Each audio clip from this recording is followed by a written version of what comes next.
Part 2. Until, one night, I'm at a local pool hall playing at a table with a random guy, we will call him Jerry. And while me and Jerry are chatting, I mention that my girlfriend works at the club's name. Jerry's sister, Sarah, was hanging out with us while we played pool, said she worked at the same club a couple of months ago. I asked her if she knew Kate and she said she did, but they weren't really that close. They mostly knew each other in passing. I then expressed that I wished Kate had a day job where we could be home together more at night when I got off work. I tell Sarah that since the club typically closes at 4, I would only see Kate for about an hour or two before I left for work in the morning. Sarah then looks at me confused and says I thought they close at 2 a.m. When I worked there we only closed at 4 on Friday and Saturday nights. I tell Sarah they changed the hours after you left. Sarah then tells me that her roommate still works there and she never mentioned the closing times had changed because she still comes home just after 2 during the week. It got awkward fast, but I shrugged it off and finished the game of pool. After the game, I went home and I couldn't get what Sarah told me out of my head.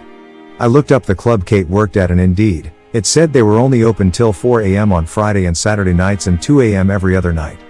I again convinced myself that they must have not updated the times on their website yet after they made changes or something. Deep down I knew Kate was up to something.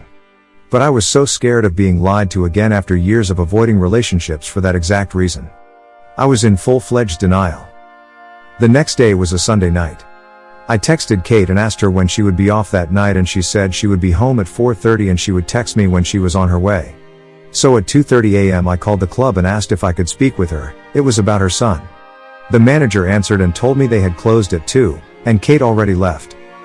I felt like I was going to throw up. I decided I was going to confront Kate. I don't know when she came home that night because I ended up drinking until I passed out and didn't go out to the parking lot to walk her in. When I woke up, she was asleep next to me. I got up and went into the living room where I saw her purse sitting on the coffee table. I picked it up and started to go through it. At first I didn't find anything, no drugs or anything shady else that would throw me off. Then I noticed tucked away in one of the small zippers I found an empty dime bag and rolled up dollar bill. Is this what I have been looking for all this time? I just put it down on the coffee table and went to work. I was hoping she would see it and know that I found it. When I came home she was getting ready for work. She was in front of the bathroom mirror doing her makeup, specifically her eyeliner. I lean up against the door and look at her through the mirror. She looks up and says, "Hey babe, what's up? How was work?" I guess she didn't see that I found the rolled up dollar bill. I reply with, "Hey, we need to talk about something." I proceed to tell her that I called the club and they told me they close at 2 on Sundays. She immediately ignores the entire topic of her lying about what time the club closes and proceeds to scream at me for being controlling and obsessive and not trusting her and having no right to call the club in the first place. It didn't faze me. I had made sure that I wasn't just being paranoid. What she was doing was grade A gaslighting, which I was well experienced with because of my previous relationship. The fight continues to escalate. I accuse her of doing cocaine behind my back and lying to me about her drug habit. I call her a coke whore. And that's when she turns around and swings at me with her eyeliner. I turn in reflex and she lodges the eyeliner pencil about 1.5 inches into my shoulder. She then proceeds to punch about half a dozen times in the face. I don't react or hit or back. I was mostly just in shock. Once she finished beating me and screaming, we both just stand there staring at each other. I pull the pencil out of my arm and drop it on the floor. I walk out of the bathroom and into the kitchen where I get some duct tape and patch up the hole in my arm. I have a tattoo right where she stabbed me and I still have a nice healthy scar there to this day. I leave the apartment and I start my walk to the liquor store. Kate is blowing up my phone.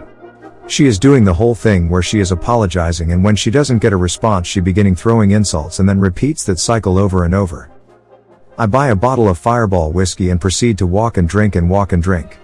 I eventually black out and wake up to none other than the Jeffrey who I played pool with the other day and some other guy I didn't know trying to pick me up out of the snow. They put me in their car. Apparently they were on their way to work and saw me fall and not move on the side of the street and pulled over to make sure I was okay. Today I wonder where those guys worked because it must have been super early in the morning.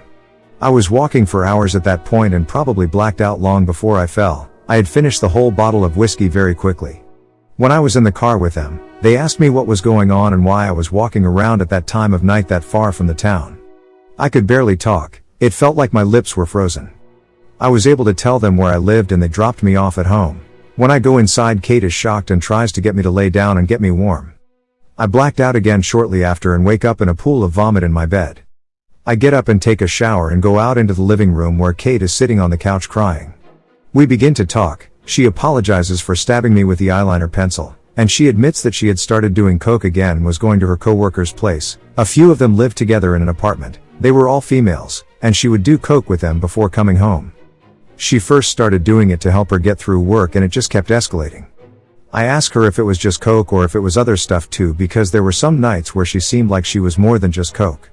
She admits every once in a while she took a Xanax to take the edge off the coke before she came home, but she did this rarely. We ended the conversation civilly, and she promised to stop doing drugs and lying to me about where she was and that she would never hide anything from me again. But now that I knew she was capable of lying and keeping things from me, I was a bit more on my toes with things than usual. Weeks go by, and things are kinda back to normal for a while. The only odd thing was Kate was working more often than usual.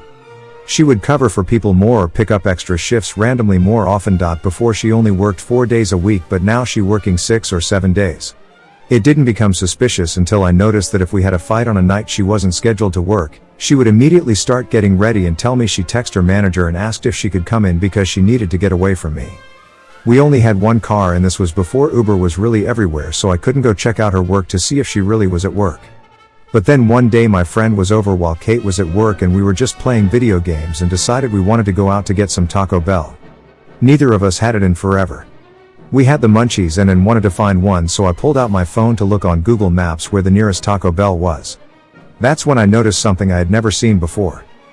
Me and Kate shared a Google account on our Androids at the time, so it showed both of our search histories for locations we typed into Google Maps. And on that very day she searched some random location in a nearby neighborhood when she left for work. My head began to spiral again, and I told my friend I no longer felt up to it and just wanted to go to bed, so he left a bit confused. I double-checked everything on my phone and even went on my computer and did some searches to see if there was any way I was misinterpreting it. And I was not. When Kate came home I asked her if she really went to work that night. She got real defensive and started accusing me of being paranoid. I then proceed to show her the Google Maps and how someone searched this location right when she supposedly left for work, and it was not me. She proceeds to tell me the most epic lie I've ever heard. She said I never went there or searched it. Google is wrong. It's probably just a glitch. Alright, now I finally admit it to myself. I am dating a liar again. I grab a few things and I get a motel in town. I spend many nights fighting with Kate over the phone and crying while watching shitty cable TV. I was so angry that for the second time in a row I'm dating someone who lies to me and keeps things from me. One of our fights gets so heated we completely stopped talking for 2 days. We didn't break up though, just stopped talking. Something inside me was desperately hoping that maybe she's just doing coke and drugs, not cheating. But I am super suspicious that she is cheating at this point, and I couldn't let go of it. After a couple nights in the motel, I had convinced myself Kate isn't cheating, she was just back into her drug addiction. And I need to help her get out of it. I know firsthand what drug addiction can do to someone, as it did to me once. I decide to reconcile with her.